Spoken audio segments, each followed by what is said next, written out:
Exhaust full of water? That's not good. What's up, Paul? What's up? What are you doing? I need Pat's attention. Pat's attention? Yeah. Dustin, I think maybe you should be our new GoPed guy. Go, man. You want to be a GoPed guy? Mm-hmm. Yep. Boss, man. You want to do it? Oh, yeah.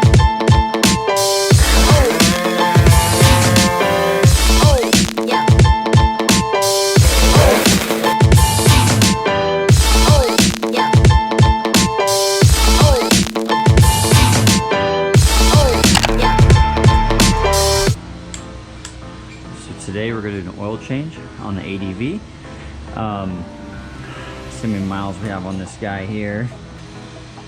300 miles. So we're going to go ahead and do the first service just because I'm going to do a cam install on this guy as well. But just kind of show you how it's done, how much oil goes in, what we would use, and all that good stuff.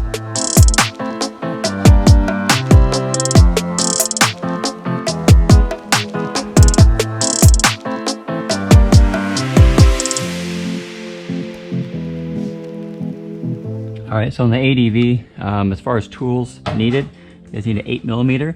Take this little bolt off here, that way it can allow you access to get to this. This is your drain right here. You guys want to use a 17mm socket or wrench. Socket's gonna work best. Get yourself a drain pan, and then you're gonna come over here, and you're gonna take out your little dipstick here to allow the oil to flow out of your engine.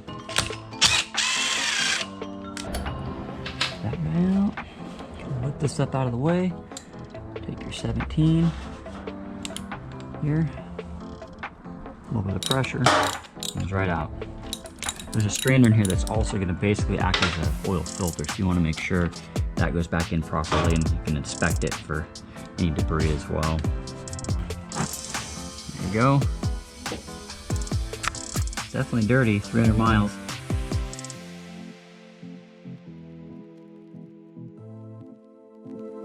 All right, once you get your cap off, you can kind of take a peek in here. With new bikes, you're gonna always find some goodies in here. That's pretty typical. If you have a KTM 390, you're gonna find big metal curly cues and shavings. But this bike being new, there's a little bit of metal, but not too bad. Looks like more gasket material in there. So once you get the cap off, keep in mind, don't ruin this O-ring, and inspect it. Make sure it's not ripped or torn or anything like that. And obviously, if you've got a newer bike, this is not gonna be a problem. And you've got your little spring in here holding your strainer.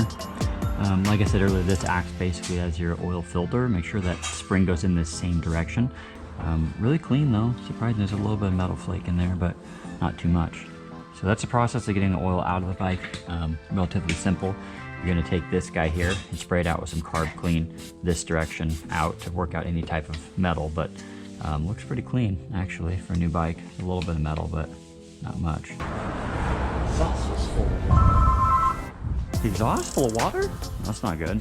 What's up, Paul? What's up? What are you doing? I need Pat's attention. Pat's attention? Yeah, Pat. All right, so once you get your oil out of the bike, you get this little screen clean. Just gonna do a quick inspection on this gasket here, make sure your screen's in good condition. All right, so you can take this cap and just get any stuff out of here.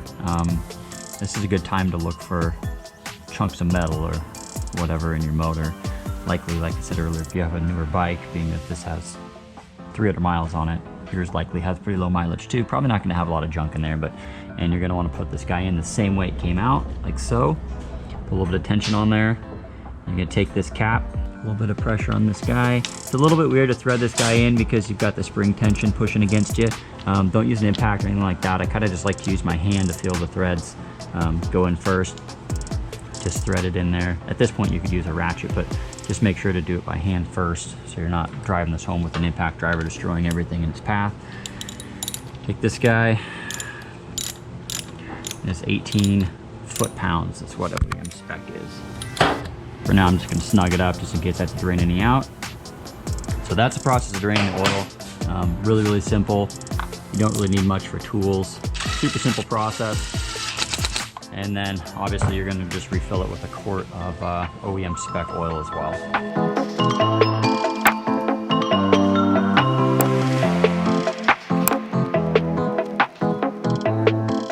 On this bike, we're doing a cam install. That's going to be a totally different video. It's just a mess right now. But we've got the oil drained out, got the cap back on. What we're going to do is come around to this side.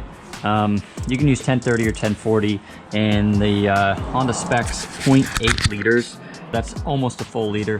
What I'm going to do here is just pour the bulk amount of it in, and then put the dipstick in, see where it lands, and then what you want to do is you want to start the bike, warm the bike up, shut it off, take the dipstick out, dry it again. It's just like you would do on a car, essentially. So again, this bike is dirty. It's a little bit taken apart because I'm doing this in the middle of a cam installation process. Gonna go ahead and put oil on the bike, and then we'll kind of check where it's at and go from there. We're just gonna use a Motul 7100 full synthetic just because we have it in the shop and it's really good stuff.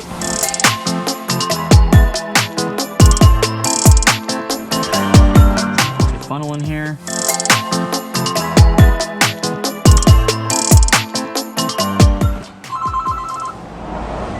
Scooter Swap Shop Service Department. Yeah, hey, you guys have chains that will fit Zuma scooters? Chains for Zuma? Yeah. The only Zumas we have in here are going to be belt driven. We don't do any chain stuff. That's probably going to be like a lawnmower supply type of store would have that. Okay, so you guys don't have anything like that at all? No, none of the bikes that we do, it's just like a stand up, like a GoPed type of thing. Right. Yeah, no, we don't do any of the GoPed stuff. All our stuff is street legal. It's a totally different type of motor and everything, so. Oh, okay, well, thanks a lot, man. Yeah, no problem. Good luck. All right, bye. Dustin, I think maybe you should be our new GoPed guy. Go, man. You want to be a GoPed guy? Mm-hmm. Yep. Man.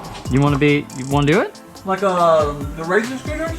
No, like the ones that the tweakers use to get back and forth, like stealing stuff with the cans over the shoulders and stuff. Yeah, man. Yeah? Yeah. No?